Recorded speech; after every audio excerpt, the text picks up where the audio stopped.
Hi guys, Monday ఎండల్లో మసాలా కూరలు తినేసి వేడి చేసేసిందా? అయితే చల్లని మెంతుల పులుసుని చేసేసుకుందాం రండి. ఇక లేట్ ఎందుకు, మరి ప్రాసెస్లోకి వెళ్ళిపోదాం. మెంతులు కోడిగుడ్లు పులుసు పెట్టడానికి కావాల్సిన ఇంగ్రీడియంట్స్: మెంతులు, సరిపడగా కారం, సరిపడగా ఉప్పు, కోడిగుడ్లు, ఆయిల్, అలాగే ఒక 4 ఉల్లిపాయలు, 2 పచ్చిమిర్చి, కరివేపాకు, కొంచెం బెల్లం ముక్క, 50 గ్రాములు అయితే సరిపోతుంది. ముందుగా మెంతుల్ని వాష్ చేసుకుని 2 గంటల పాటు నానబెట్టుకుని ఉంచుకోవాలి. స్టవ్ ఆన్ చేసి కళాయి పెట్టుకుని దీంట్లోకి సరిపడా ఆయిల్ వేసుకోవాలి.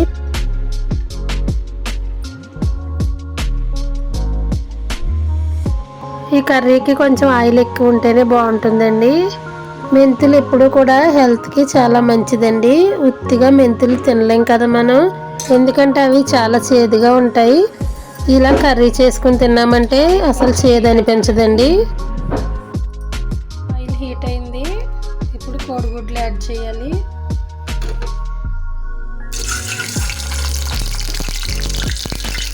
కోడిగుడ్ల పైన పసుపు వేసుకోవాలి. పైన ఒక లేయర్లా వస్తుంది ఇలా కోడిగుడ్లు ఫ్రై చేయడం వల్ల.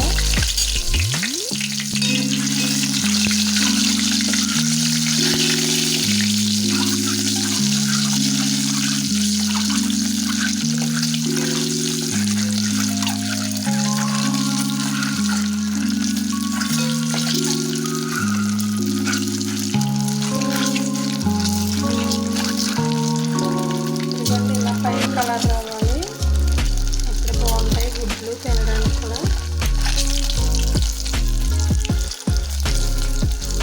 ఫ్రై అయిన వాటిని తీసేద్దాం.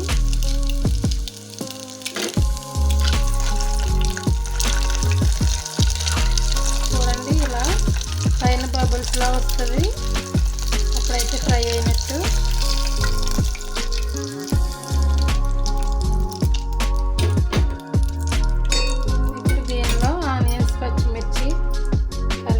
వేసేసుకుందాం.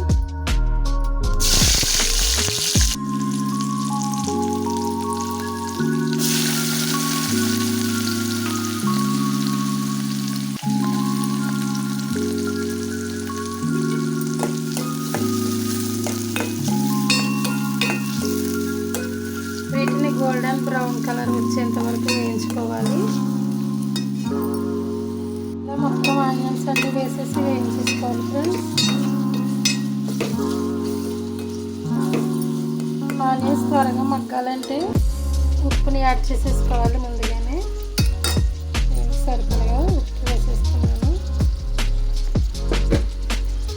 ఉప్పు కలిపేసి మూత అయితే పెట్టేస్తాం.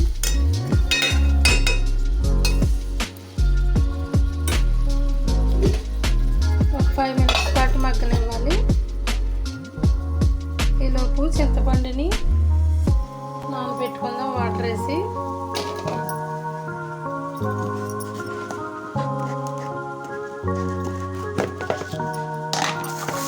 కొంచెం అంత చింతపండు సరిపోతుందండి, పులప ఎక్కువ ఉంటుంది చింతపండు. ఒక నిమ్మకాయ సైజు అంత చింతపండు అయితే సరిపోతాయి. ఇది ఊరి నుంచి తీసుకొచ్చారండి చింతపండు, చాలా పులుపు ఉంటుంది.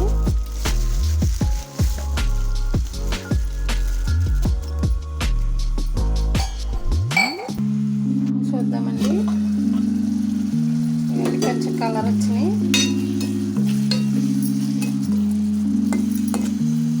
ఇప్పుడు ఒక పక్కన మెంతులు వేసుకుంటున్నాను నేను. కొంచెం మెంతులు అయితే సరిపోతుందండి. ఇది ముందే వేసేసామంటే త్వరగా వేగిపోయి మాడిపోతాయి కదా, అందుకైతే నేను వేయలేదు. కొంతమంది వేసేస్తారు. ఇలా సిమ్లో పెట్టి వేయించాలి మెంతుల్ని. మంచి సువాసన వస్తుందండి. మెంతులు ఫ్రై అయ్యేటప్పుడు మంచి స్మెల్ భలే ఉంటుంది. లోపు చింతపండు గుజ్జుని రెడీ చేసేసుకుందాం.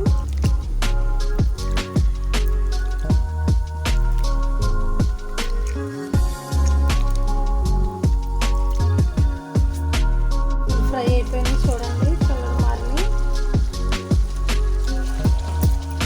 మిక్స్ చేసేది ఇప్పుడైతే. సరిపడగా కారం యాడ్ చేస్తున్నాను.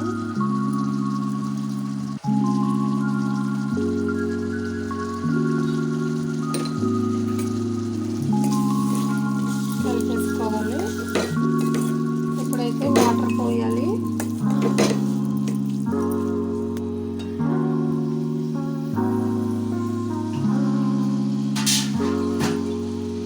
ఉల్లిపాయ ముక్కలు చూడండి కలర్ భలే ఉన్నాయి కదా, పింక్ కలర్లో వచ్చాయి. కర్రీస్ ఏ వండినా ఉల్లిపాయలు బాగా మగ్గితేనే చాలా బాగుంటుంది కర్రీ.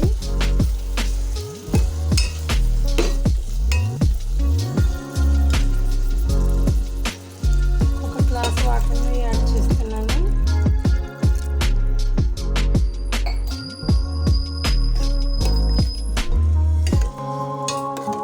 ఉప్పు కారం అన్నీ కరిగిపోయే వరకు ఇప్పుడైతే మూత పెట్టేసి ఉడకనివ్వాలి.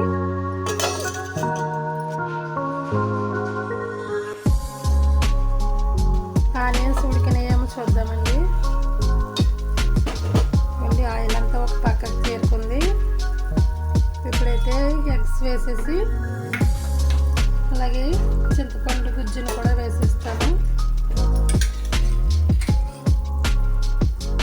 మంచి స్మెల్ వస్తుందండి కర్రీ, మెంతులు వేసాం కదా.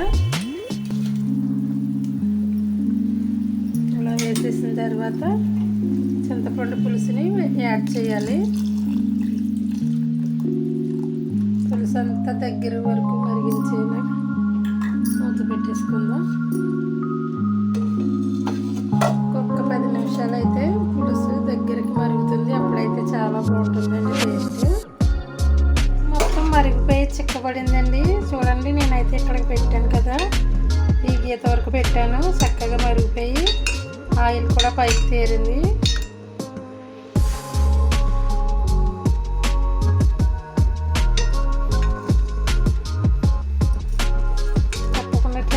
ఫ్రెండ్స్, సమ్మర్లో ఇలా మెంతుల పులుసు తినడం వల్ల చాలా బెనిఫిట్స్ ఉంటాయి. చలవ చేస్తుంది, బాడీకి ఎక్కువ హీట్ అవుతూ ఉంటుంది కదా సమ్మర్లో. చలవ కోసమైతే ఈ మెంతుల పులుసు పెట్టేవారు మా నాన్నమ్మ గారు, మా మదర్, అలాగే అమ్మమ్మ. నాకైతే చాలా ఇష్టం ఈ మెంతుల పులుసు. మీకు కూడా తెలుసండి, మీకు ఇష్టమైతే తప్పకుండా కామెంట్ చేయండి. ఇదండి వాళ్ళ వీడియో. ఈ వీడియో కానీ మీకు నచ్చినట్లయితే తప్పకుండా లైక్ చేయండి. మీ ఫ్రెండ్స్ అండ్ ఫ్యామిలీ మెంబర్స్కి షేర్ చేయండి. అలాగే మన ఛానల్ని ఫస్ట్ టైం చూస్తుంటే సబ్స్క్రైబ్ చేసుకోండి. Thank you for watching. Bye friends, next వీడియోలో కలుద్దాం.